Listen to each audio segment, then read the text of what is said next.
नमस्कार। BA third year में आपका सेकंड पेपर है इंडियन राइटिंग इन इंग्लिश, और उसकी पहली पोएम जो आपके सिलेबस में है वो है निसिम एजेकियल की अ पोएम ऑफ डेडिकेशन। तो आज हम इसी पोएम को पढ़ेंगे। इससे पहले हम थोड़ा सा निसिम एजेकियल के बारे में पढ़ लेते हैं।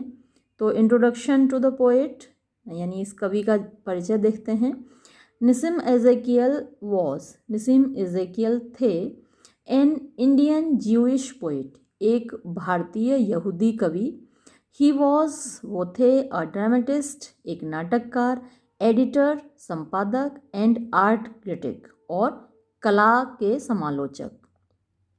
हिज कंट्रीब्यूशन, उनका योगदान, इज ग्रेट, महान है, for Indian writing in English, यानी इंडियन राइटिंग इन इंग्लिश के लिए उनका योगदान महान है। भारत में जो अंग्रेज़ी भाषा में साहित्य लिखा गया है उसमें महान योगदान है निसिम एजेकियल का। ही वॉज अवॉर्डेड, उनको दिया गया था द साहित्य एकेडमी अवार्ड। साहित्य एकेडमी अवार्ड उनको दिया गया इन 1983 में फॉर हिज पोइट्री कलेक्शन। उनका एक काव्य संग्रह है जिसका नाम है लेटर डे साम्स।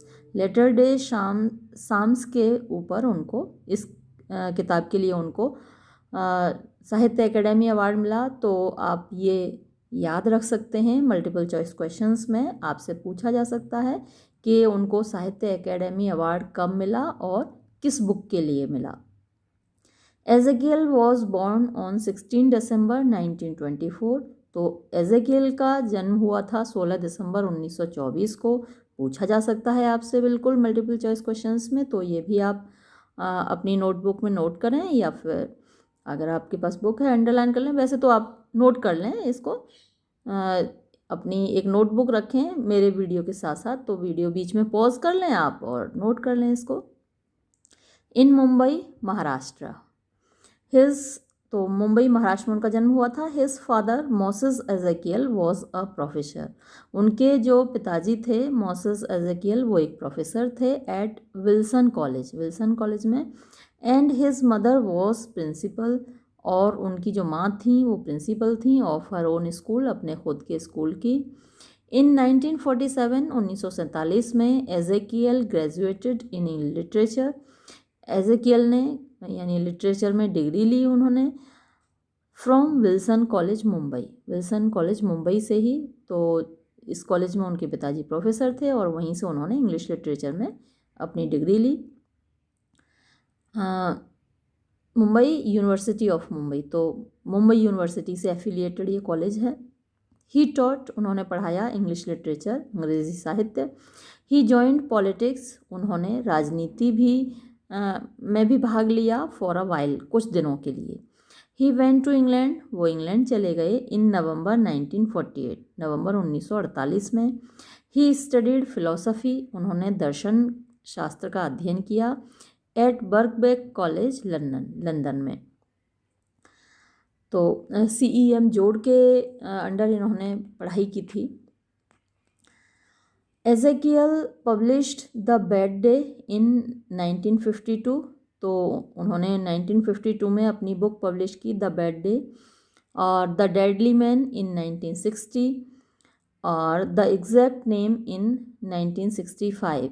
तो इन बुक्स के नाम ज़रूर आप याद कर लें, भले ही आप ईयर पब्लिकेशन का साल भूल जाएं, लेकिन क्योंकि मल्टीपल चॉइस क्वेश्चंस में आपसे ये पूछा जा सकता है, 3 बुक्स दे दी इनकी और चौथी बुक किसी और की दे दी, और आपसे क्वेश्चन पूछा जा सकता है कि इनमें से कौन सी बुक निसिम एजेकियल की नहीं है। तो आप ये नोट कर सकते हैं अपनी नोटबुक में इनकी बुक्स के नाम। He worked as an advertising copywriter. तो उन्होंने काम किया एक एडवर्टाइजिंग कॉपीराइटर के रूप में, एंड अ जनरल मैनेजर के रूप में of a picture frame company. तो जो तस्वीरें फ्रेम करने वाले कंपनी हैं उसमें से एक में काम किया। He became art critic of the names of India. तो वो आर्ट क्रिटिक बने, कला के आलोचक बने of the names of India, एक मैगजीन है उसके रहे ये आर्ट क्रिटिक 1964 से लेकर 66 तक।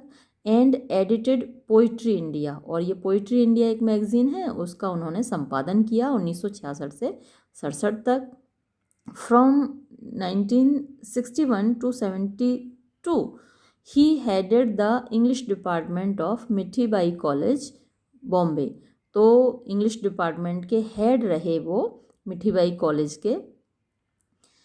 ही वर्कड एज विजिटिंग प्रोफेसर, उन्होंने एक विजिटिंग प्रोफेसर के रूप में काम किया at university of Leeds, Leeds university में 1964 में, एंड यूनिवर्सिटी ऑफ पौंडीचेरी 1967 में।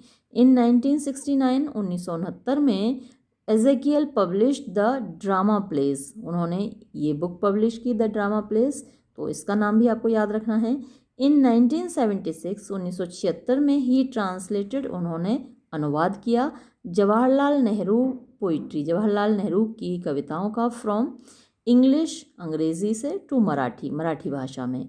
इन कोलेबोरेशन मतलब कि साथ मिलकर विद वृंदा नावर, तो वृंदा नावर के साथ मिलकर उन्होंने पब्लिकेशन किया, जवाहरलाल नेहरू की कविताओं का अनुवाद किया।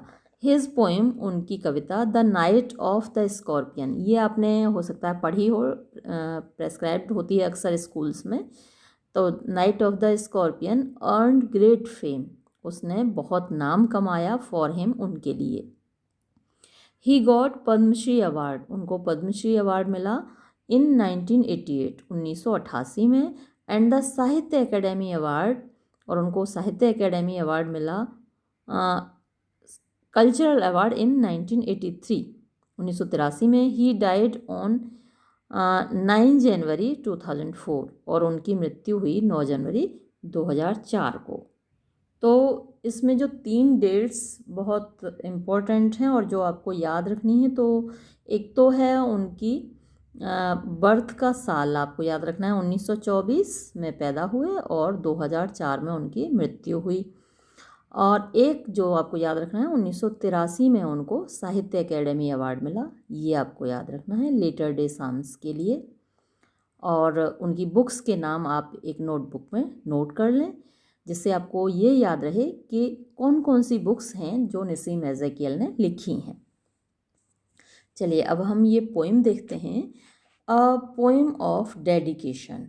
तो एक कविता है, डेडिकेशन समर्पण को बोलते हैं, तो एक समर्पण की कविता है, बड़ी फिलोसॉफिकल, बड़ी दार्शनिक अंदाज में लिखी गई है ये पोइम। इसका जो मीनिंग है काफ़ी डीप है और आपको अच्छी लगेगी। चलिए पढ़ते हैं। The view from basement rooms is rather small, the view यानी कि दृश्य, फ्रॉम बेसमेंट रूम्स, बेसमेंट होता है तहखाना, यानी एक तो आप ज़मीन पर घर बनवाते हैं, एक ज़मीन के अंदर खुदाई करके जो बनवाते हैं, 1-2 रूम्स होते हैं अक्सर घरों में, तो उसको तहखाना बोलते हैं। तो तहखाने के जो कमरे होते हैं उनसे जो व्यू आता है, उनसे जो दृश्य दिखाई देता है, इज़ होता है रेदर अपेक्षाकृत, स्मॉल छोटा। अ पैच एक धब्बा, एक गुच्छा, और 2 या 2, 1 या 2 धब्बा दिखाई देता है ऑफ ग्रीन, हरियाली का। तो जब आप बेसमेंट में बैठे होते हैं, तहखाने में बैठे होते हैं, तो वहाँ से एक तो व्यू बहुत छोटा होता है, दूसरा आपको हरियाली का 1-2 पैच ही दिखाई देता है, 1-2 धब्बा ही दिखाई देता है। अ बिट ऑफ स्काई, और आसमान का एक छोटा सा टुकड़ा दिखाई देता है। बिट मीन्स टुकड़ा, छोटा सा, तो आसमान का छोटा सा भाग, एक टुकड़ा दिखाई देता है। चिल्ड्रन हर्ड, बच्चे जिनकी आवाज़ सुनाई देती है, बट नेवर सीन, लेकिन कभी दिखाई नहीं देते। एन ओल्ड वॉल, एक पुरानी दीवार। 2 ट्रीज, 2 पेड़। अ वॉशिंग लाइन बिटवीन, एक वॉशिंग लाइन मतलब एक ऐसा तार बंधा हुआ है 2 पेड़ों के बीच में, जिस पर के कपड़े सुखाए जाते हैं, वॉशिंग लाइन बिटवीन, बीच में। तो ये ऐसा कुछ दिखाई देता है बेसमेंट में से। विंडोज़, कुछ खिड़कियां दिखाई देती हैं। विद हाई कर्टेन्स, ऊंचे पर्दों के साथ। टू ब्लॉक, रोकने के लिए, द आउटवर्ड आई, बाहरी आँखों को, यानी हम खिड़कियों पे पर्दे लगाते हैं तो एक उद्देश्य ये होता है कि जो बाहर की आँखें हैं, बाहर वालों की आँखें हैं, वो हमारे अंदर का कमरे का दृश्य न देख पाएँ। तो बेसमेंट में से ऐसा कुछ दिखाई देता है। बच्चों की आवाज़ें सुनाई देती हैं लेकिन वो दिखाई नहीं देते। कोई पुरानी दीवार दिखाई दे रही है, 2 पेड़ दिखाई दे रहे हैं, कपड़े सुखाने का तार दिखाई दे रहा है। तो ये व्यू है जब व्यक्ति बेसमेंट में बैठा हुआ है, या ये कवि निसिम एजेकियल बेसमेंट में बैठा हुआ है, तो ये उसको दिखाई देता है। इट सीम्स, ऐसा लगता है, दैट कि नथिंग चेंजेस, कुछ भी नहीं बदलता, नथिंग ग्रोज, कुछ भी नहीं बढ़ता, बट लेकिन सडनली, अचानक, द माइंड, दिमाग, इज लूज्ड, खुल जाता है, आज़ाद हो जाता है, ऑफ चेन्स, बेड़ियों से, एंड प्यूरिफाइज इटसेल्फ, और साफ कर लेता है, शुद्ध कर लेता है अपने आप को, before the warm Mediterranean, before यानी कि समक्ष, वार्म यानी कि गर्म, मेडिटरेनियन भूमध्य सागर, तो गर्म भूमध्य सागर के समक्ष। तो जो दिमाग था अभी क्या था, बेसमेंट में बंद था, व्यक्ति बेसमेंट में बंद था, पोएट बेसमेंट में बंद था, तो व्यू बहुत छोटा आ रहा था, कुछ भी दिखाई नहीं दे रहा था, लेकिन सडनली, अचानक, उसका जो माइंड है वो खुल जाता है, अपने बंधन तोड़ देता है, जो चेन्स, जो जंजीरें थीं वो अपनी जंजीरें तोड़ देता है और अपने आप को प्यूरिफाई कर लेता है गर्म भूमध्य सागर के समक्ष, विच फिल्स, जो कि भर देता है, द वेन्स, नाड़ियों को, जो हमारी शिराएं हैं, धमनियां हैं, हमारे जो रक्त की वाहिकाएं हैं, उनको, टू मेक द बॉडी, शरीर को बनाने के लिए, ब्यूटीफुल, खूबसूरत, एंड लाइट, और हल्का, हैवीनेस ऑफ लिम्स, भारीपन लिम्स का यानी शरीर के अंगों का, और सोल या फिर आत्मा का, कैन मिमिक, नकल कर सकता है, काम, शांति की। आई क्लोज द आई, मैं अपनी आँखें बंद करता हूँ, टू सी, देखने के लिए, विद बेटर साइट, बेहतर दृश्य के साथ, यानी बेसमेंट में बैठा हुआ है तो आंखें खोलकर तो कुछ भी दिखाई नहीं दे रहा है, यानी माइंड जंजीरों से जकड़ा है क्योंकि वो खुद बेसमेंट में बंद है, लेकिन बेहतर देखने के लिए क्या करना है, आँखों को बंद करना है। तो जो पोइट है वो बेहतर दृश्य के लिए अपनी आँखों को बंद कर लेता है। देयर इज अ लैंडस्केप, एक दृश्य है, जमीन, लैंड मीन्स जमीन, स्केप दृश्य, तो एक जमीन का दृश्य है, सर्टेनली, निश्चय ही, द सी, समुद्र, एमंग द ब्रॉड रियलिटीज, विस्तृत यथार्थ के बीच, अट्रैक्ट्स, आकर्षित करता है, बिकॉज, क्योंकि, इट इज, ये है, अ सिंबल, एक प्रतीक, ऑफ द फ्री, किसका प्रतीक है, फ्री, आज़ाद, डेमोनियक लाइफ, डेमोन होते हैं राक्षस, राक्षसी जीवन का, विदिन, जो उसके अंदर है। तो समुद्र के अंदर हमेशा एक बड़ी मछली है जो छोटी मछली को खा रही है, तो एक डेमोनियक लाइफ है उसके अंदर, समुद्र के अंदर, तो उसका प्रतीक है वो समुद्र। हार्डली सजेस्टेड, हार्डली मुश्किल से ही, सजेस्टेड यानी दिखाई देता है, सुझाई देता है, बाय द सरफेस फैक्ट्स, सतह के तथ्यों से। तो अगर आप सतह को देखें, सरफेस को देखें समुद्र की, तो वो तो एकदम शांत होती है। अंदर कौन सी उथल पुथल चल रही है। और आपको पता है ज़्यादातर ज्वालामुखी भी समुद्र में फटते हैं। तो अंदर ज्वालामुखी फट रहे हैं, इतनी उथल पुथल चल रही है, बड़ी मछली छोटी मछली को खा रही है, हर वक्त जीवन के लिए एक संघर्ष चल रहा है। तो ये जो उथल पुथल है वो कहाँ दिखाई देती है, सरफेस पर, सतह पर। तो यही बात पोइट कहता है, हार्डली सजेस्टेड, मुश्किल से ही सुझाई देता है, बाय द सरफेस फैक्ट्स, सतह के तथ्यों से। एंड रिवर्स, और नदियाँ, what a man can hope, नदियाँ क्या बताती हैं, वॉट जो अ मैन एक इंसान, कैन होप उम्मीद कर सकता है, टू विन जीतने की, प्राप्त करने की, by simple flowing, simple flowing आराम से बहकर, आराम से चलते हुए। तो नदियाँ बड़े आराम से फ्लो करती हैं और चलते चलते कितना बड़ा रास्ता तय कर लेती हैं। कहाँ हिमालय से निकलती है गंगा, और कहाँ समुद्र में जाकर मिलती है, कितना लंबा रास्ता तय करके। तो नदियाँ ये सिखाती हैं कि क्या इंसान पा सकता है, what a man can hope, यानी इंसान क्या उम्मीद कर सकता है, टू विन प्राप्त करने की, बाय सिंपल फ्लोइंग आराम से बहकर, लर्निंग सीख कर, हाउ टू फ्लो कि कैसे बहा जाए। तो पहले इंसान ये सीखे कि कैसे बहा जाए, यानी आपके जीवन की जो धारा है उसको कैसे तय किया जाए। पहले ये सीखिए नदी से, और फिर आप क्या प्राप्त कर सकते हैं उस धारा में बहकर, जीवन की धारा में बहकर, ये नदियाँ आपको सिखाती हैं। एंड ट्रीज, और पेड़, इम्प्लाई, यानी सिखाते हैं, मतलब बताते हैं, ऑन ओबियस, ओबियस यानी कि स्पष्ट, नीड यानी कि आवश्यकता, ऑफ रूट्स जड़ों की।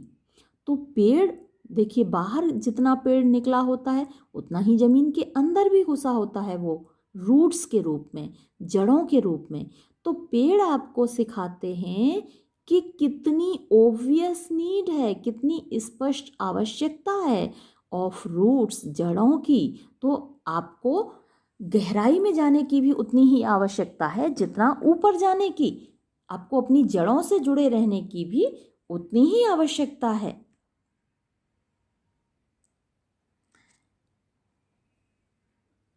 बिसाइड्स, इसके अलावा, that all organic growth is slow, इसके अलावा और क्या सिखाते हैं ये दोनों पेड़ और नदियाँ, दैट के, ऑल संपूर्ण, ऑर्गेनिक शारीरिक, ग्रोथ बढ़ोतरी, बढ़वार, इज होती है, स्लो धीमी, बोथ दोनों चीज़ें, पोइट्री कविता, एंड लिविंग और जीवित चीज़ें, इलस्ट्रेट इसका उदाहरण देती हैं।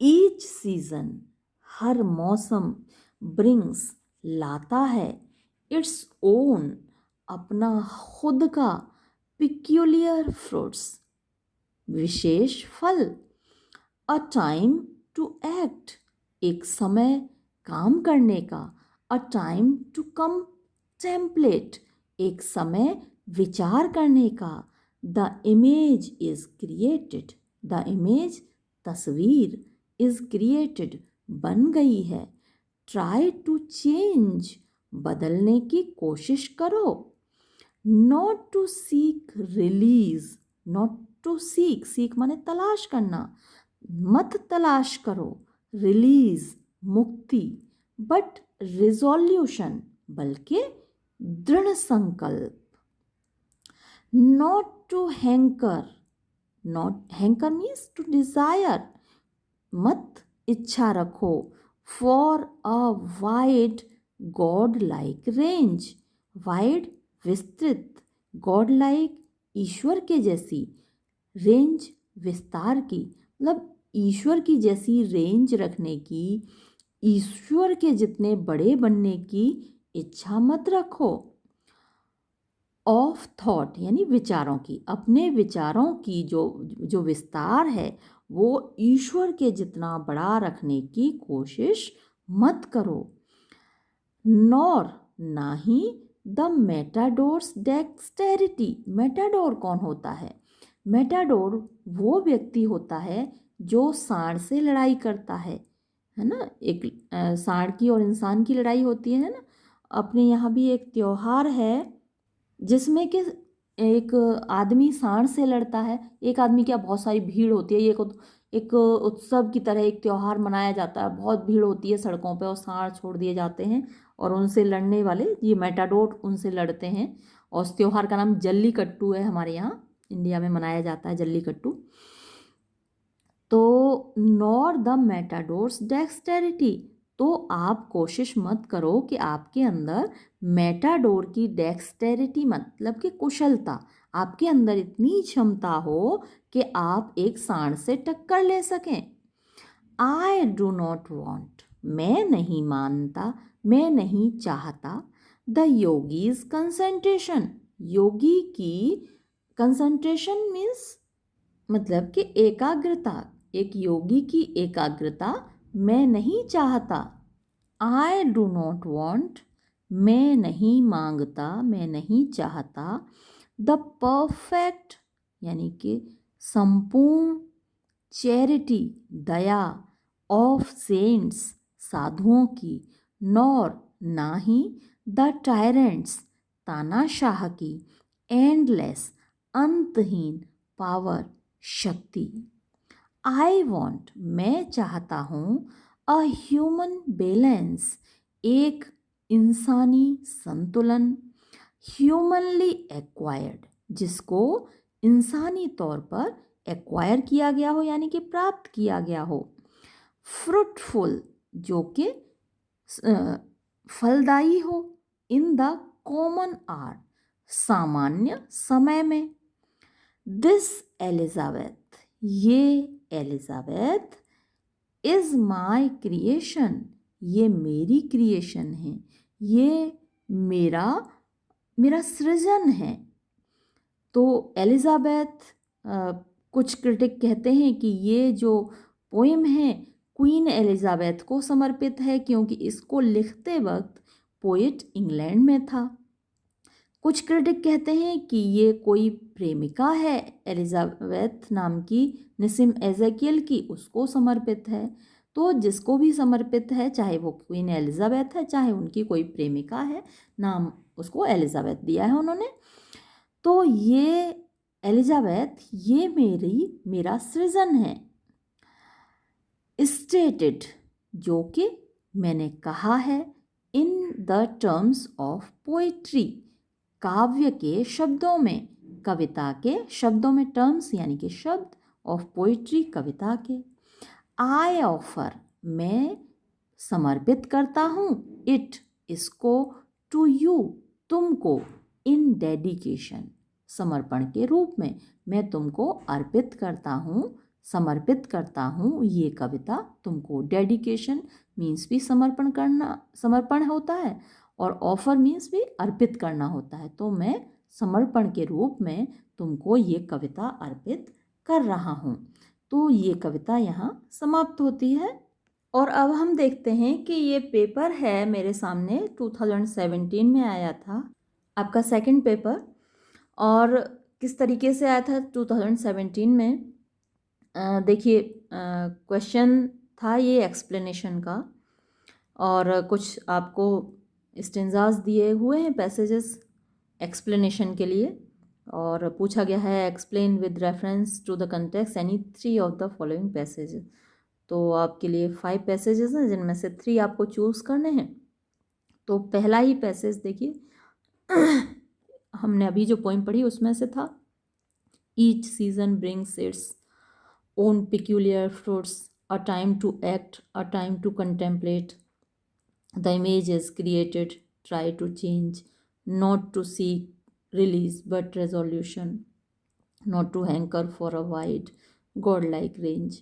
तो ये पैसेज पोइम से आया है ये आपको एक्सप्लेन करना है, रेफरेंस लिखना है, कॉन्टेक्स्ट लिखना है और फिर एक्सप्लेनेशन लिखना है। एक वीडियो मैं जल्दी बनाऊंगी जिसमें एक्सप्लेनेशन के बारे में बात करेंगे हम किस तरीके से लिखना है। तो पहला क्वेश्चन ये है जो इस पोइम में से आया है। उसके बाद देखिए बी सेक्शन है ये पेपर का, और बी सेक्शन में ये क्वेश्चंस हैं, write short answer to any 7 of the following. तो इसमें आपको 7 क्वेश्चन करने हैं इस सेक्शन में से, बी सेक्शन में से। और इसमें क्या इन्होंने पूछा है, देखिए right a short note on symbolism in a poem of dedication. तो पोइम ऑफ डेडिकेशन में आपको सिम्बोलिज्म पे एक शॉर्ट नोट लिखना है। तो एक क्वेश्चन ये हुआ। उसके बाद ये है long answer type question with reference to his poem a poem of dedication discuss Nissim Ezekiel as a poet of human sensibility. यानी ये अ पोएम ऑफ डेडिकेशन का रेफरेंस देते हुए, संदर्भ देते हुए आपको डिस्कस करना है Nissim Ezekiel as a poet of human sensibility.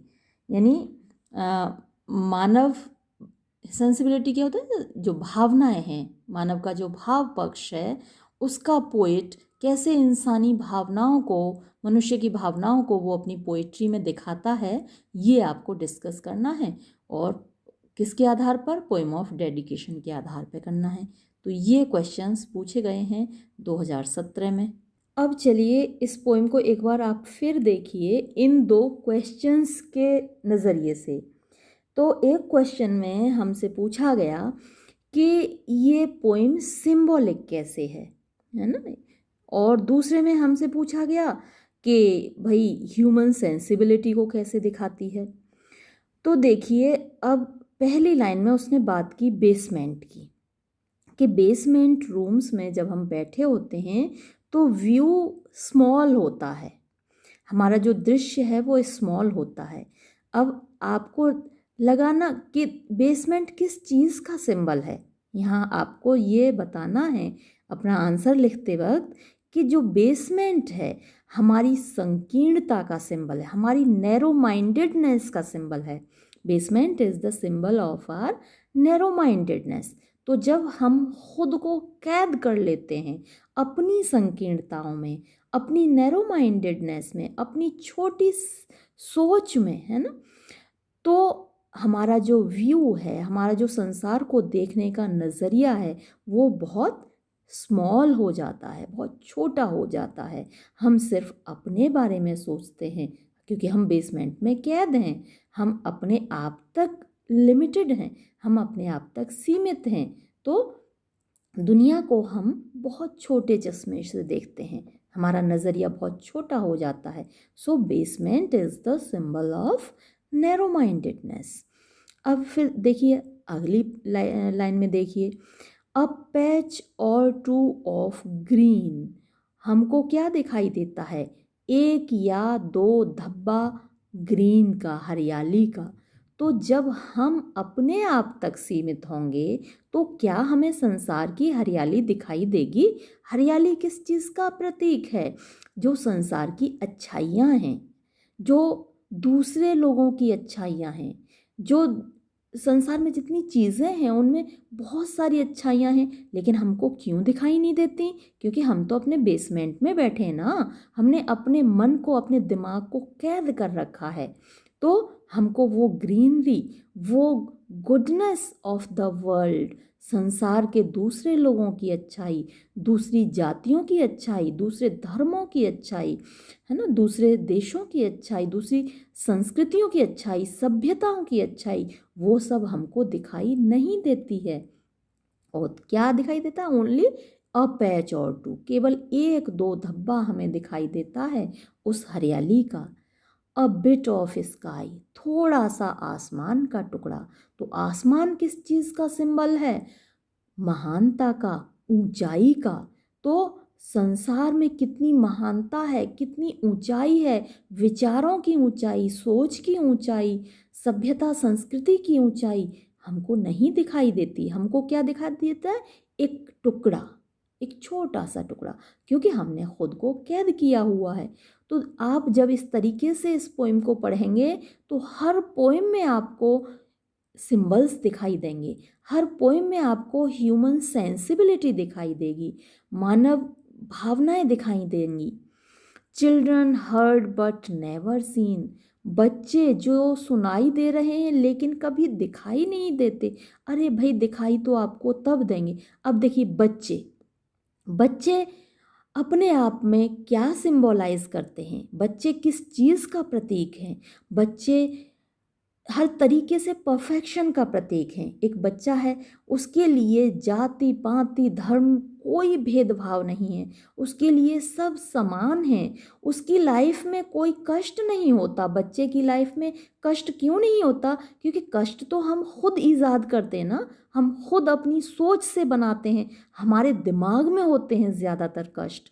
तो वो children, they are the symbol of innocence, मासूमियत का पर्याय है, मासूमियत का प्रतीक हैं बच्चे, और हमको वो सुनाई देते हैं। दे आर हर्ड, यानी हमको वो मासूमियत सुनाई देती है, बट नेवर सीन, हम देख क्यों नहीं पाते?